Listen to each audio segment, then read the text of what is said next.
Drink with James, episode 25.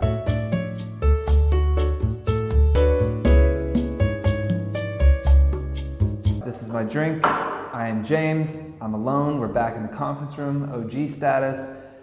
I hope you guys have been enjoying having influencers on the show. We've enjoying doing it, but every once in a while we're going to come back and go old school. Next week we're going to pick it up again and have a couple other guests on the show over the next few weeks. Some that we're really excited about, so keep an eye out for that. As always, I think we didn't really mention this while we were shooting with other people, but questions, we need questions. So this is your chance. Dump those questions in if I haven't answered them. Dump them in if I have answered them, but you didn't think I did a good job. We'll see if I say the same answer twice, you never know. But please do ask questions, that's what drives the show. I'm happy to be alive and with you all. I completed what is called the Everest Challenge this weekend in LA, which is where you ride the elevation of Mount Everest in a single bike ride, which was a 26-hour bout of exercising that I got to do. If you follow me on Instagram, which I've asked you to do probably 25 times now, you would have seen me basically losing my mind. My mom actually texted my little brother who I was riding with and was like, James has lost the ability to speak. He's delirious. Make sure he's okay. But so that was a terrifying but fun experience. I encourage all of you to do stupid things in your life because those are generally the ones that you remember. You don't have to be prepared to do something. You just have to be dumb enough to try, generally. So, moving on to questions.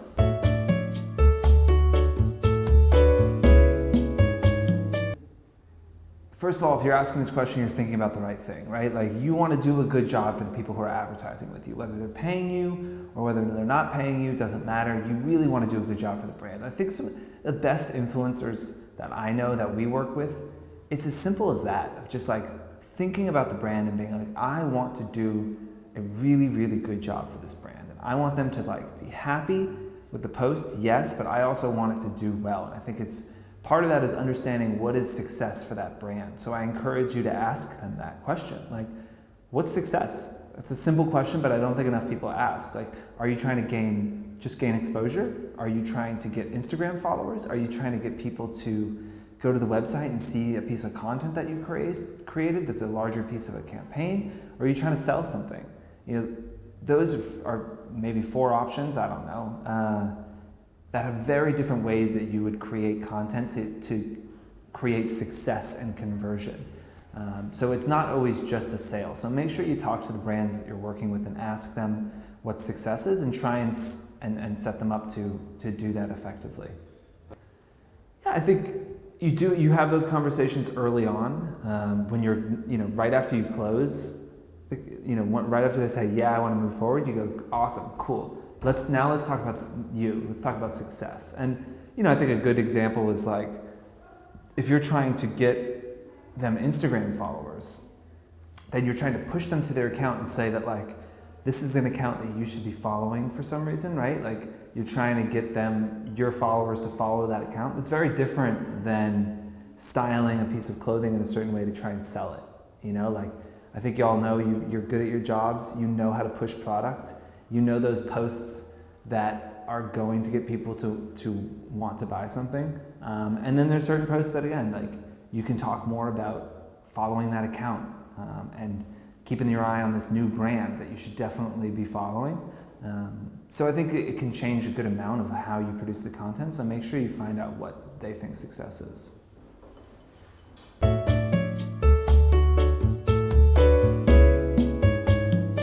On the show, we talk, by we, I mean that's the royal we, meaning me, I, talk mostly to influencers, right? But it's funny, we in a lot of meetings with brands, and I find that my brand friends are watching these videos as well, and I hope they find them useful. They might just be learning all the tricks that I'm telling you guys to try and know when you're doing that, but doesn't matter. We don't really speak to advertisers that much, and I think a lot of times the advice and the answers the questions that we're answering here are useful for both brands and advertisers. But if I'm speaking more specifically to advertisers, the things that I think advertisers sometimes mess up, there's a few different things. One is giving influencers space. If you hire an influencer to do something for you, you basically, I like to think about it as like building a fence for them to play in. You don't want to put them into like a cage and be like, this is the way I want you to create content. This is the caption that I want you to use. This is exactly what I want it to look like and feel like. Because if you're getting that granular, then why did you hire the influencer? You're actually not getting your money's worth. So make sure you give them a fence and you let them be themselves and create content in the way they want. And certainly you want them to hit your key messages, and influencers, I'm speaking to you, like make sure that you find out what those key messages are, going back to the question we just answered, and that you're getting those key messages in, but make sure you're doing that in your voice. So give them a fence, let them play inside of that fence. That's one big thing. I think another is respecting what influencers do. I think there's nothing a brand can do to more quickly ruin a relationship with an influencer than to make them some offer that is completely ridiculous and undervalued, because it's a slap in the face. They don't walk into the store, pick up a $900 coat and say, I'll pay $1 for this because that's what I think it's worth.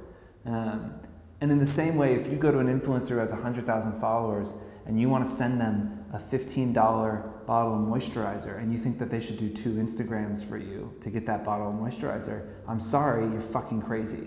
And it's an insult. It's an insult to influencers to do that. And so educating yourself, baseline amount before you go out there and talk to people is really important, because this is their livelihood and this is their jobs, and you really can ruin relationships pretty quickly, not only with that influencer. This is a small world. And so like if you're a brand that historically significantly underpays influencers or doesn't treat them well, that'll spread around the industry and nobody's going to want to work with you. And then there's kind of no amount of money that you can have to fix those relationships. So it's important to be fair and to respect influencers in the same way that we say to influencers like that they need to respect brands. And look, we have this whole show basically set up to help them work more efficiently with brands and understand how they should talk to you and how should they work with you and what they should do to help you reach your goals. And so the least you can do is learn a bit about the industry and try and treat them with respect. Number 3 is, if you're not a Fohr card client, you should do that. I mean, that's fucking baseline. I think what Fohr card does is provide a peace of mind to clients. We let you know that you're working with the right people, and that if you are making a monetary investment, that it's the right amount with the right person, and that we're going to maximize the money that you are spending.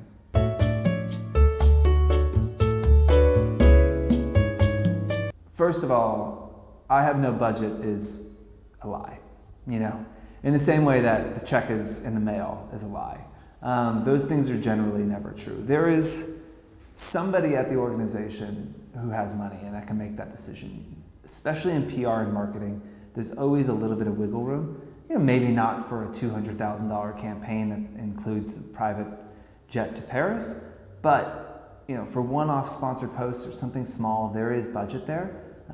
If you know that there's budget and you talk to other influencers and they're getting paid, it's either that they don't want to work with you and they don't have the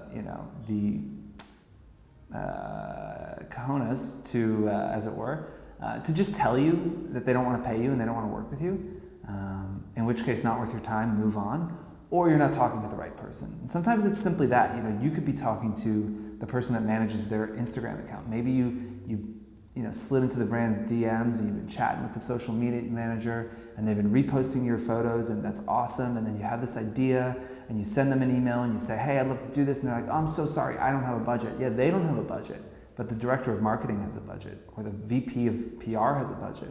And sometimes you're just simply not talking to the right person. So if you get pushback and you know that there's money there, just go up the ladder. And not only up the ladder, but go to another department. If you're talking to PR, go to marketing. If you're talking to marketing, go to PR. Keep the nose to the ground, and you'll find the money eventually. Yeah. So look, that's it. Thank you for joining. Keep the questions coming. We're going to continue to have new people on the show. We're really excited about some of the people we have coming up. but I hope it's cool when it's just me. You know, I hope I'm enough for you guys now. Now that Rachel's not here, or you know, Heidi's not here, or JC, or anyone like that. It's just me. I hope I kept you entertained and you learned something. Cheers.